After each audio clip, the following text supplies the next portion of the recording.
Selamat pagi Ibu dan teman-teman.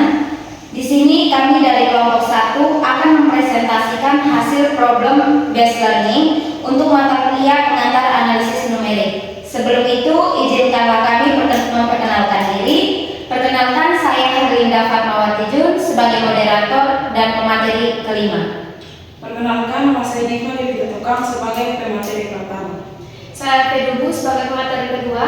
Perkenalkan, saya Joria Berbenai sebagai pemateri ketiga. Saya Orlina Nuna sebagai pemateri keempat. Saya Citra Chandra sebagai pemateri keenam. Baik, jadi di sini ada dua permasalahan utama yang akan kami bahas. Pertama, penyelesaian integral tentu dengan cara mengubahnya menjadi persamaan diferensial biasa, lalu akan diselesaikan menggunakan metode Rules-Coulthard. Yang kedua, penyelesaian persamaan panas satu dimensi menggunakan metode garis dan metode Euler explicit. Nah, melalui proyek ini kami tidak hanya akan menunjukkan bagaimana metode numerik dapat menyelesaikan permasalahan matematis yang kompleks, tetapi juga bagaimana ketelitian perhitungan dan pengamatan galat sangat penting dalam mendapatkan hasil yang akurat. Selanjutnya, untuk itu kepada pemateri 1 saya persilakan untuk menjelaskan penyelesaian permasalahan exercise 11.1 bagian A.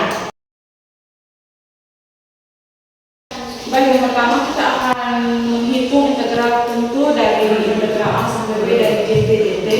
Dari sini langkah yang pertama kita ketahui bahwa misalkan di sini kita tulis dari integral A sampai dari fx dx, bisa kita ketahui bahwa itu kita bisa lihat bahwa dia itu adalah hasilnya adalah anti derivatif atau anti turunan dari B ini atau fb kurang dengan f. Nah, bagaimana cara kita mendapatkan ini? Nah, di sini sebelum kita masuk ke dalam penyelesaian selanjutnya, di sini kita ketahui bahwa integral fx dx di sini kita ketahuinya adalah fx tambah c. Nah, sebelum kita lanjut lagi, integral dari a sampai b dari fungsi ini bisa kita tuliskan dalam bentuk seperti ini. Nah, di sini kita bisa lihat bahwa ada suatu area di bawah kurva yang saya arsir ini. Ini yang akan kita cari, atau ini bisa kita sebut sebagai anti turunannya. Nah, oleh karena itu di sini kita lihat bahwa misalkan anti turunannya itu adalah AX, dan maka ini turunan pertama dari anti turunan tadi itu adalah sebuah fungsi fx. Jadi bisa kita katakan bahwa AX ini merupakan anti turunan dari fungsi ini.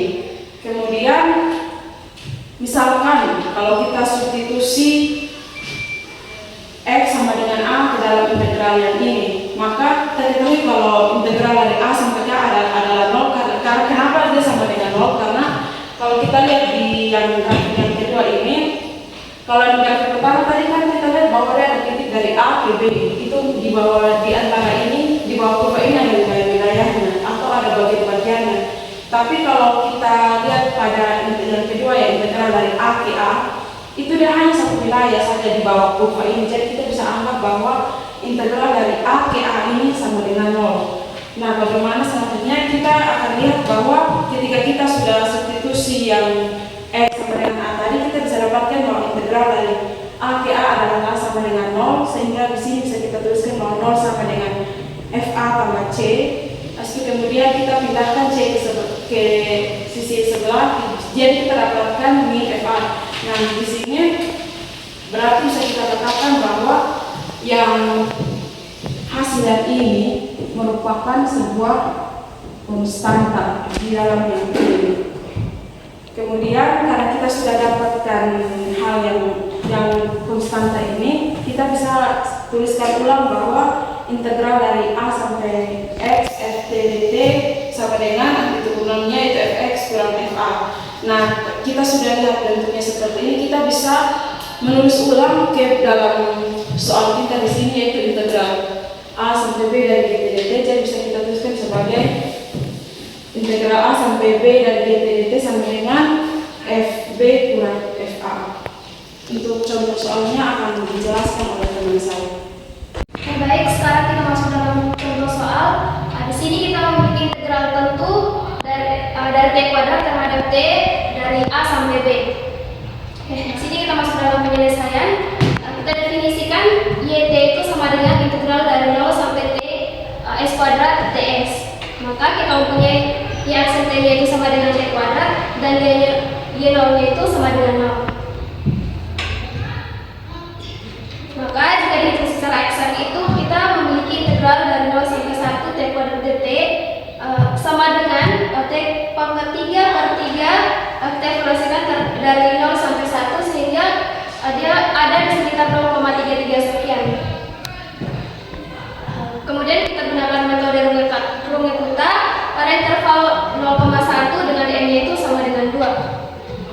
Sehingga jarak untuk setiap langkah atau h-nya itu sama dengan, di sini rumus-rumusnya itu sama dengan b dikurang a dibagi dengan n. Sehingga sudah diketahui tadi nilai b, a dan juga n-nya. Sehingga di sini 1 kurang 0 per 2 berarti sama dengan a1 per 2 atau ekuivalen dengan 0,5. Maka di sini y0-nya sama dengan 0, t1-nya sama dengan 1, t0-nya sama dengan 0, t1-nya sama dengan 0,5 dan juga t2-nya sama dengan 1. Jadi karena ft-nya itu sama dengan t kuadrat, tidak tergantung pada y, kita abaikan y itu di dalam f.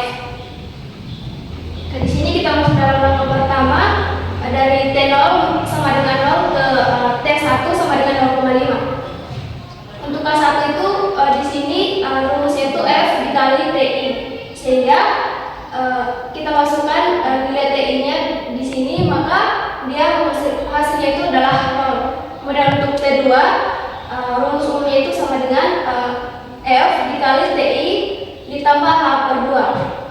Sama juga dalam langkah pertama kita masukkan nilainya ke sini, maka kita dapat hasilnya itu adalah 0,0625. Begitu juga dari langkah ketiga sama dengan langkah kedua dan juga hasilnya sama, yaitu 0,0625. Pada langkah keempat sama, cuma di sini karena rumusnya berbeda, yaitu f dikali ti ditambah h, maka kita masukkan juga nilainya, maka hasilnya itu adalah 0,25. Di sini kita masuk untuk mencari nilai Y1, yaitu rumusnya adalah Y0 ditambah H per 6, kemudian dikali dengan K1 ditambah 2K2 ditambah 2K3 ditambah K4. Jadi di sini kita masukkan semua nilainya tadi yang sudah kita uji di sini, maka kita dapat hasilnya itu berada di antara 0,0416. Jadi nilai yang satu di sini itu sama dengan 0,04167. Baik, kita akan masuk dalam langkah kedua. Tadi pada langkah satu sebelumnya kita menggunakan jarak dari T0 ke T1. Nah, pada langkah kedua ini kita akan menggunakan jarak dari T1 ke T2, di mana T1-nya adalah 0,5 dan T2-nya adalah 1. Pada langkah satu tadi kita mencari nilai dari Y1, yaitu 0,04167. Nah, pada langkah kedua ini kita akan mencari nilai dari Y2, di mana rumus dari Y2 sendiri adalah Y0 ditambah H per 6 dikali dengan K1 tambah 2 kali K2 ditambah 2 kali K3 ditambah dengan K4. Nah, sebelum kita mencari nilai K2, mencari nilai Y2, sebelumnya kita akan mencari dulu nilai dari K1 sampai dengan K4. Di mana kita lihat di sini bahwa K1 dirumuskan dengan FT1. Nah, kita lihat langsung kita substitusikan di mana FT1 adalah F0,5, di mana 0,5 sendiri adalah diambil dari T1.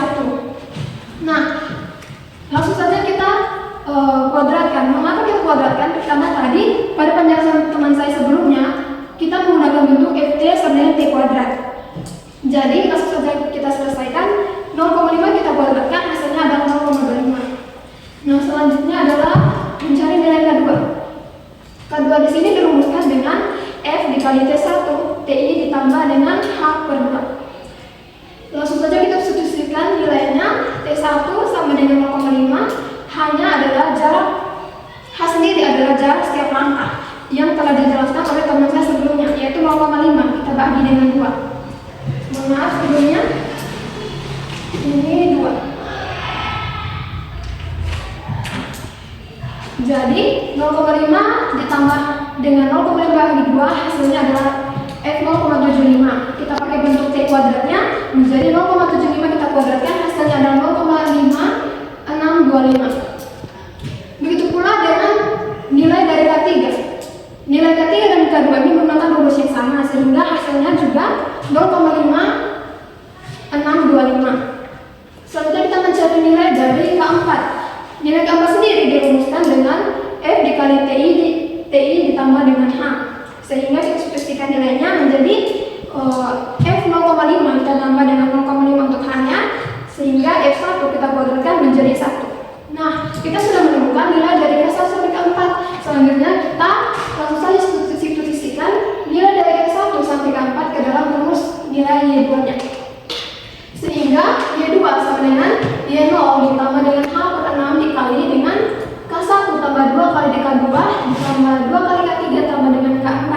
Kita substitusikan dan kita selesai dengan operasinya sehingga 0,04167 ditambah dengan 0,56 dibagi 6 dikali 0,25 tambah 2,05625 ditambah dengan 2 dikali 0,5625 ditambah dengan 1. Kita selesaikan perkalian masuknya, hasilnya adalah 0,04167 ditambah dengan 0,5 dibagi 6 dikali dengan 0,25 ditambah 1,125 ditambah 1,125 ditambah 1. Hasilnya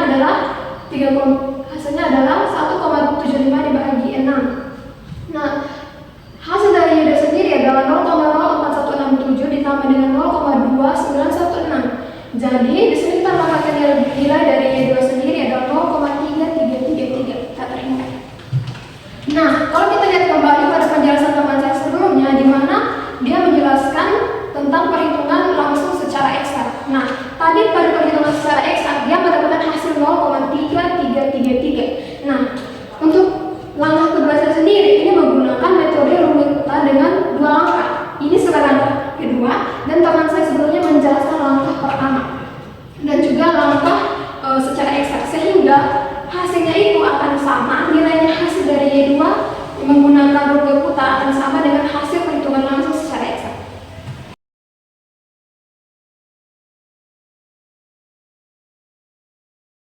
Baik, selanjutnya saya akan menjelaskan masalah kedua dengan langkah pertama menentukan garis maksimum. Pertama kita menggunakan metode garis.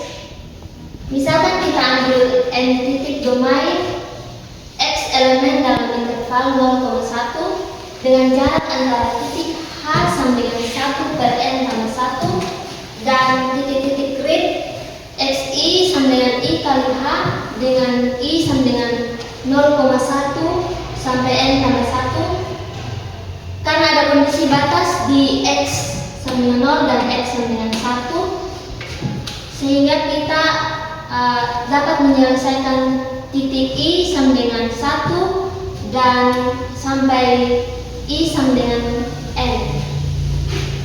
Selanjutnya kita akan menjelaskan langkah 1. Kita pilih titik interior yaitu n sama dengan 4, maka n tambah 2 sama dengan 6 dalam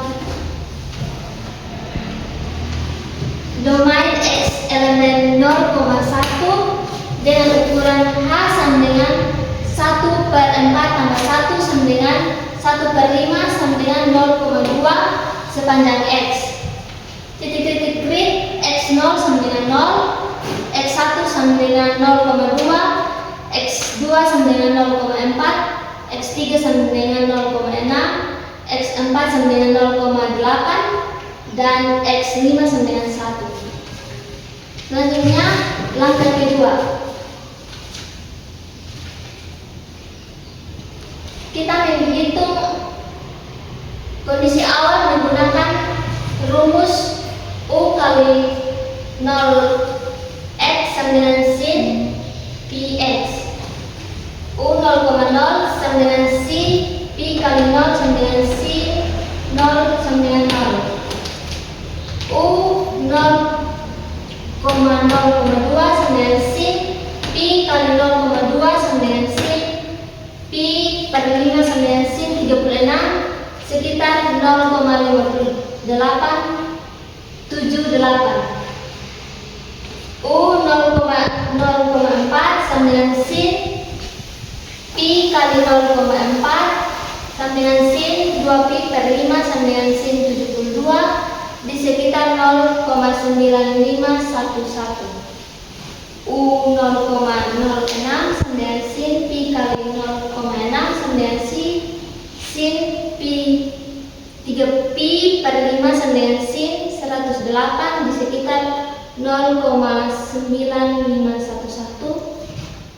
Selanjutnya U 0,808 sama dengan sin pi kali 08 sama dengan sin 4 pi per 5 sama dengan sin 144 di sekitar 0,5878 dan U 0,1 sama dengan sin pi kali 1 sama dengan sin pi sama dengan 1, sehingga kita dapat tulis sebagai vektor U0 sama dengan 0,5878, 0,9511, 0,9511, 0,5878. Selanjutnya kita akan menjelaskan yang ketiga, membuat skema beda-beda dengan turunan DU per T sama dengan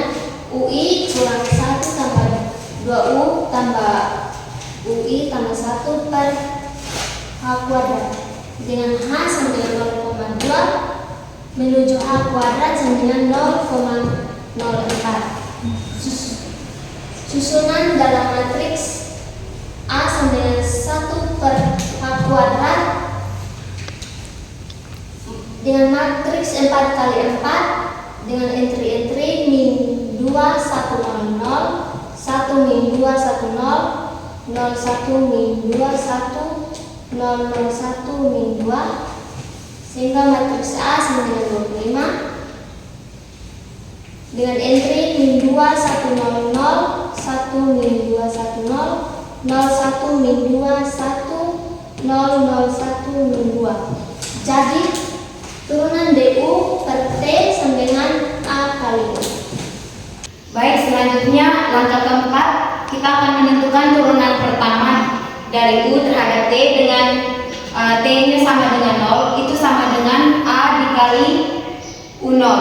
Di sini A-nya telah kita ketahui tadi itu ada A-nya itu sama dengan 25. Jadi untuk turunan U1 terhadap T itu sama dengan 25 dikali minus 2 dikali 0,5878 ditambah 1 dikali 0,9511 itu sama dengan minus 5,6125. Selanjutnya kita akan menentukan turunan pertama dari U2 terhadap T itu sama dengan 25 dikali 1 dikali 0,5878 dikurang 2 dikali 0,9511 ditambah 0,9511 itu sama dengan minus 9,0825. Selanjutnya turunan pertama dari U3 terhadap T itu sama dengan 25 dikali 1 dikali 0,9511 dikurang 2 dikali 0,9511 ditambah 0,5878 itu sama dengan minus 9,0825. Selanjutnya turunan U4 terhadap T itu sama dengan 25 dikali 0,9511 dikurang 2 dikali 0,5878 itu sama dengan minus 5,6125. Selanjutnya kita akan tulis dia dalam bentuk matriks 1/4. Jadi turunan pertama U terhadap T dengan T sama dengan 0 itu sama dengan minus 5,6125 minus 9,0825 minus 9,0852 minus 5,6125. Selanjutnya langkah kelima kita akan menggunakan metode eksplisit Euler, ke T sama dengan delta T. Misalkan kita pilih delta T-nya itu sama dengan 0,001 dengan rumus metode Euler eksplisitnya itu UI T tambah delta T itu sama dengan UI T ditambah delta T dikali turunan UI terhadap T. Maka UI 0,001 sama dengan UI 0 ditambah 0,001 dikali turunan UI terhadap T. Sehingga kita peroleh untuk U1 0,001 itu sama dengan 0,5822, untuk U2 0,001 itu sama dengan 0,9420, U3 0,001 nya itu sama dengan 0,9420, dan U4 0,001 nya itu sama dengan 0,5822. Baik, selanjutnya langkah ke-6 kita akan menghitung nilai solusi eksak. Tadi pada soal diketahui bahwa ini kondisi solusi eksaknya itu U T, X sama dengan E pangkat minus Pi kuadrat T dikali sin Px. Kita misalkan T-nya itu sama dengan 0,001, maka untuk E pangkat minus Pi kuadrat dikali 0,001 itu ekuivalen dengan 0,9902, sehingga diperoleh untuk nilai eksak pada nilai eksak ketika X sama dengan 0,2 maka U-nya itu sama dengan 0,5821, untuk X2 nya X2 sama dengan 0,4 maka U-nya itu sama dengan 0,9421, dan ketika X3 sama dengan 0,6 maka U-nya itu sama dengan 0,9421, dan ketika X4 sama dengan 0,8 maka U-nya itu sama dengan 0,5821. Di sini kita tahu bahwa nilai numerik itu memiliki nilai yang lebih besar dari nilai solusi eksak, sehingga di sini akan menunjukkan adanya nilai galat pendekatan. Sehingga kita langkah ke-7 kita akan menghitung nilai galatnya dengan rumus galat itu sama dengan U numerik dikurang U eksak, sehingga kita peroleh galat satunya sama dengan 0,5822 dikurang 0,5821 ekuivalen 0,0001. Galat 2 sama dengan 0,9420 kurang 0,9421 ekuivalen dengan 0,001. Begitu juga galat ketiga, galat keempat, dia memperoleh 0,001, sehingga kita mendapatkan nilai galat maksimumnya itu sama dengan 0,001. Baik, yang berikut adalah langkah kedua mengenai percobaan pada beberapa ukuran mes spesial H dan plot. Yang pertama, percobaan pada beberapa ukuran mes H. Di sini terdapat sebuah tabel, dan tabel itu ada yang pertama jumlah titik interior, H galat maksimum, logaritma dari H dan logaritma dari galat maksimum. Yang pertama, jumlah titik interior yang kami pilih ada 4, yaitu 4, 9, 13, dan 39. Dengan nilai H-nya yaitu 0,2, 0,1, dan juga 0,5 dan 0,025. Yang berikut ada galat maksimum. Galat maksimumnya ini diperoleh dari langkah-langkah sebelumnya yang diterapkan oleh teman-teman sebelumnya yang sudah dijelaskan, dan kita peroleh galat maksimum dari 0,2 yaitu 0,001, galat maksimum dari 0,1 yaitu 0,00005, dan juga seterusnya. Yang berikut adalah logaritma dari H. Logaritma dari H untuk 0,2 yaitu 0,6987. Yang berikut logaritma dari 0,1 yaitu minus 1,0. Logaritma dari 0,05 adalah 1,3, dan logaritma dari 0,025 adalah 1,6. Dan juga ada logaritma dari galat maksimum. Yang pertama 0,0001 ada minus 4,0, 0,00025 ada minus 4,6 dan seterusnya. Di sini ada sebuah grafik. Di grafik ini kita dapat dari plot data yang sudah dijelaskan. Di sini ada keterangan sumbu X yaitu logaritma dari H, dan sumbu min D itu galat maksimum dari data. Mengenai graf ini ada penjelasan sedikit. Graf ini menunjukkan bahwa titik-titik membentuk garis lurus, artinya hubungan polinomial antara H dan galat. Karena grafik ini membentuk garis lurus, maka kita bisa menyimpulkan bahwa galat dari H berbanding lurus dengan HP, dengan P-nya adalah gradien. Sekian presentasi dari kelompok kami. Mohon maaf jika ada kesalahan dan